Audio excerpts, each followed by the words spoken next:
Je m'appelle Sylvie Clairefeuille, ça c'est mon nom de presse, mais je m'appelle Sylvie Clairefeuille Sec en fait. Je suis mariée avec Nago depuis très très longtemps, je ne dirais pas le nombre d'années parce que ça fait beaucoup, mais je suis un peu sénégalaise d'adoption, disons.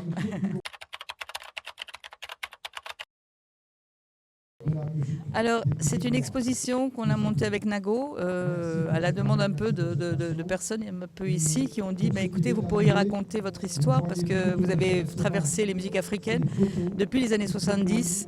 On a été un peu au début de ce mouvement, alors que les musiques africaines n'étaient pas du tout connues en Europe et dans le monde. Elles étaient très bien, évidemment, elles étaient très très connues en Afrique, mais elles n'étaient pas du tout médiatisées sur le plan international.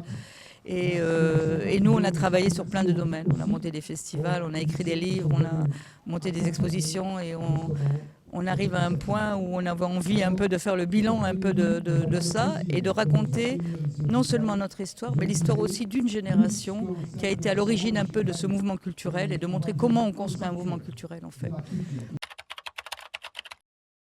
Alors, on a travaillé sur des questions thématiques. On a montré tous les acteurs de ce mouvement musical, que ce soit les producteurs, que ce soit les organisateurs de spectacles, les femmes, comment ce mouvement s'est construit, donc l'internationalisation des musiques, comment tout ça s'est fait. Et au départ, avec un tout petit nombre d'acteurs qui passionnaient, qui y croyaient, et comment c'est devenu quelque chose d'international, comment on a essayé de fixer aussi les musiques africaines en écrivant des livres, en participant, en faisant rentrer les musiques africaines dans les encyclopédies, et puis maintenant dans les institutions, puisqu'on fait partie de l'Académie de la musique africaine, on dirige le département mémoire de l'Académie de la musique africaine. Moi, je fais partie de l'Observatoire de la Rumba avec l'ambassadeur des deux Congos à l'UNESCO, etc., etc. Comment, d'un petit mouvement passionné, on arrivait à une histoire de tout un mouvement culturel. Cela fait plusieurs décennies que vous travaillez sur les musiques africaines. Qu'est-ce qui vous a donné cette constance ? Alors, je crois que c'est ma rencontre avec Nago déjà, qui était d'une famille de griots, puisque c'est la famille Sissoko. Voilà, il est aussi parent avec Youssou N'Dour, il est parent avec... Il est parent avec beaucoup d'artistes, Toumani Diabaté, Sidiki, enfin toutes. Et donc, moi, je l'ai découvert tout à fait par hasard, les musiques africaines, puisque moi, j'habitais dans le sud-ouest de la France. Mon premier contact avec les musiques africaines, c'était un artiste sud-africain qui avait fui l'apartheid, qui avait un groupe de jazz et qui s'est installé près de chez mes parents. Et ensuite, je suis allée à une conférence parce qu'il n'y avait pas du tout de festival ou de musique à l'époque. Et j'ai découvert la Kora et j'ai découvert Lamine Conté lors d'une conférence. Et c'est devenu un parent puisque j'ai épousé Nago. Donc c'est quand même une histoire assez incroyable. Et j'ai découvert aussi Seydi Nawad à travers des amis sénégalais qui faisaient des fêtes de famille et qui ont chanté les grands morceaux de Seydi Nawad.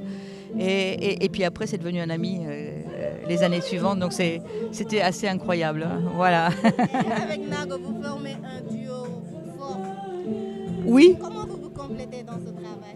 Alors, je pense que Nago était plus un homme de radio et moi, j'étais plus quelqu'un de l'écrit. Et finalement, on a écrit des livres sur les musiques. Et après, bon... On a développé beaucoup de choses, on a monté des festivals, on a monté un espace culturel. Après, on s'est complété comme ça. Mais chacun a apporté à l'autre, plus lui le côté musique, moi aussi le côté écriture et transmission.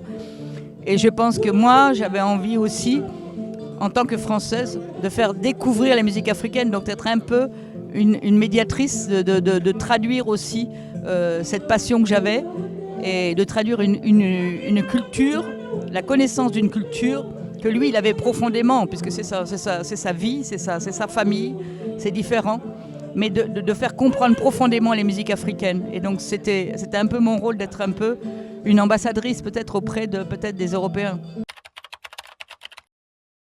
Premier travail que j'ai fait en tant que journaliste, j'ai travaillé à Amina, au journal Amina. C'était mon premier travail.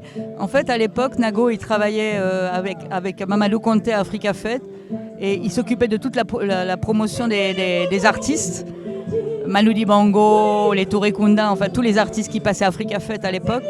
Et il m'a présenté l'équipe d'Amina et là j'ai commencé à découvrir les femmes africaines et toutes les artistes africaines j'allais chez Abeti, Chalamwana, enfin, voilà. Et puis après, n'en parlons pas, Angélique Kidjo, toutes les artistes j'ai connus en fait.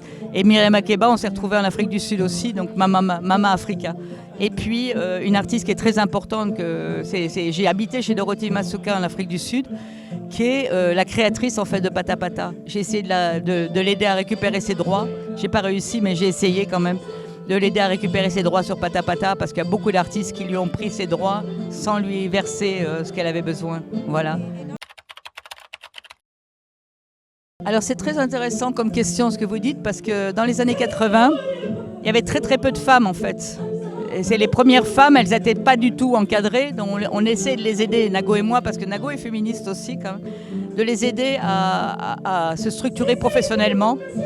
Et récemment, enfin dans les années 2020, j'ai monté une exposition sur les artistes qui étaient en Seine-Saint-Denis, et je me suis rendu compte qu'il y avait autant de femmes que d'hommes. Il y avait Mariam, de Amadou Mariam, il y avait, comment dirais excusez-moi, j'ai quelques... Zaya Ziwani, qui est d'origine algérienne, qui est une des rares femmes chefs d'orchestre symphonique. Voilà, j'ai fait des... Voilà, avec... et Princesse Erika, enfin... Et je me suis rendu compte qu'énormément de femmes, aujourd'hui, ont réussi à percer. Ça veut dire qu'en 40 ans ou 50 ans qu'on a observé ce mouvement, les femmes ont trouvé leur place et maintenant quand vous voyez Fatoumata Diawara, quand vous voyez Kumba Gawolo, toutes ces femmes, elles font des carrières internationales, ce qui n'était pas trop le cas dans les années 80. Alors, ce qui se passe quand même, c'est que de plus en plus de femmes se sont mises dans la production. Et je pense qu'il faut qu'il y ait une sororité. C'est-à-dire, en fait, moi, je me suis rendu compte, moi, je travaille sur la rumba congolaise en ce moment, et des artistes qui commencent à se mettre dans des collectifs à Brazzaville, partout. Il faut que les femmes s'organisent en collectif et qu'elles s'aident mutuellement. Et d'autre part, je pense que les femmes aussi doivent aussi rentrer dans les métiers techniques de la musique. Vous voyez, dans les métiers de la gestion de la musique, elles ne soient pas seulement des chanteuses, mais elles sont des productrices, elles sont des techniciennes, il faut qu'elles soient dans l'industrie à tous les niveaux. Et ça, il y a encore du travail à faire. Mais ça commence vraiment. Mais après, c'est de la formation, etc. qu'il faut. C'est très important de garder cette mémoire. C'est pour ça qu'on écrit des livres aujourd'hui. C'est pour ça qu'il y a beaucoup de gens aussi qui maintenant font des films. Regardez, moi, il y a 2 ans, j'étais au Congo, où j'avais fait tout un travail par rapport au fait que la rumba soit classée au patrimoine mondial de l'UNESCO. J'avais fait tout un travail sur les femmes. J'étais un peu seule, mais après, il y a une réalisatrice française qui a aussi qui a fait un film sur les pionnières de la rumba congolaise. Je suis allée à Bruxelles, où j'ai rencontré une réalisatrice congolaise qui a monté une comédie musicale sur les femmes dans la rumba. Donc donc il faut qu'elles rentrent dans la mémoire, il faut qu'on raconte leur histoire. Et de plus en plus de livres, parce que moi je travaille sur aussi un projet sur les livres, et ces dernières années on s'aperçoit qu'il y a de plus en plus de publications autour de la mémoire des femmes dans la musique. On a envie de transmettre, on a envie vraiment de partager ça avec tout le monde, et de partager, c'est notre histoire, mais c'est aussi cette histoire d'une génération de gens qui ont été un peu des pionniers. On a envie de valoriser les pionniers de ce mouvement-là. Voilà. Ça, c'est très important. Et ce qui serait intéressant, c'est de faire travailler les enfants, de faire un travail pédagogique autour de cette mémoire. Voilà. Ça, je pense. Et on espère. Nous, on a fait beaucoup d'ateliers pédagogiques dans notre vie parce qu'on a envie de transmettre. Moi, j'ai fait beaucoup de visites avec des écoles, etc., pour expliquer cette histoire. Et peut-être dans les écoles, de pouvoir valoriser aussi les filles dans les écoles pour qu'elles apprennent la musique et qu'elles prennent leur place. Voilà.